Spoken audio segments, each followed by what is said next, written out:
Let's get to this other slander that's often, in fact, almost continuously leveled against conservatives. They call us racist. You showed in your last book and movie that's just absolute inversion of the truth. It's a big lie.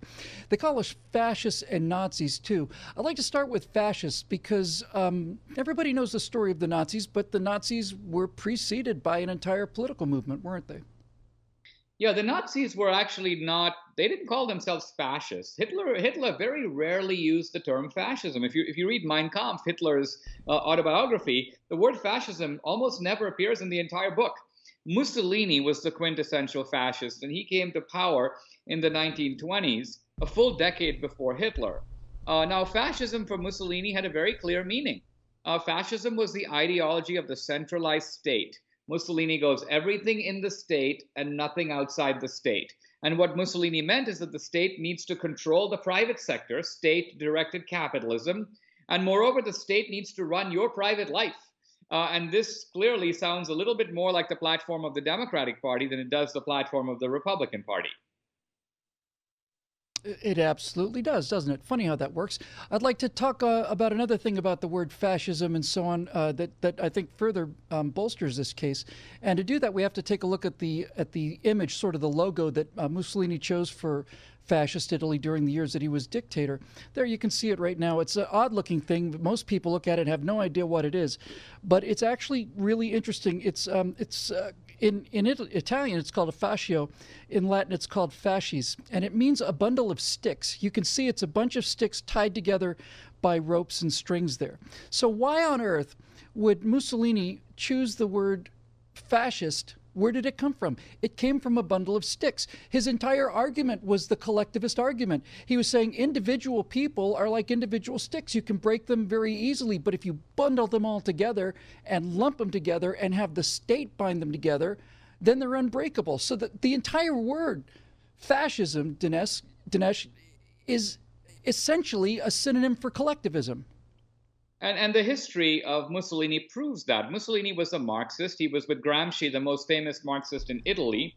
When Mussolini did his march on Rome in 1922 to establish the world's first fascist regime, Lenin sent a telegram of congratulations. Why? Because Lenin recognized that Mussolini was a fellow revolutionary of the left. So I think it's really remarkable now to see the way in which these terms are being manipulated. We're getting the idea that because of these ragtag Ku Klux Klansmen and so-called neo-Nazis in Charlottesville, that fascism must be a right-wing phenomenon.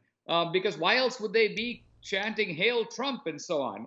The whole thing is very suspect. I just read on the Southern Poverty Law Center website today that this guy Kessler, the white supremacist who organized the rally, is an Obama guy, and he was part of the Occupy Wall Street group. So this tells me that something very Really? fishy is going on. We might be watching a staged tableau. Can you set up for the audience kind of the really erroneous and extremely deceptive language that we all use today, and that is the idea that America consists of the left and the right. The left are the liberals, the right are conservatives, and these terms, left and right, actually came from the left and right side of an aisle in a parliament. I forget which one, might have been the German parliament. But basically, Well, no, these are European terms to separate the communists from the fascists, right? These were not polar opposites. yeah, no, I think we've got to be careful here because the terms in America and in Europe mean different things. When you say conservative in Europe, people often think you're defending the ancien regime, you're defending throne and altar, you're defending an alliance between the monarchy and the established church.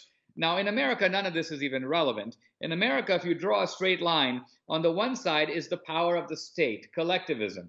On that side, the left side, we would have to put socialism, communism, fascism, and progressivism, all on the same side of the aisle. On the other side of the aisle, the right side is limited government and individual rights. And if we think of the term right-wing extremist, Bernie Sanders was raving about right-wing extremists.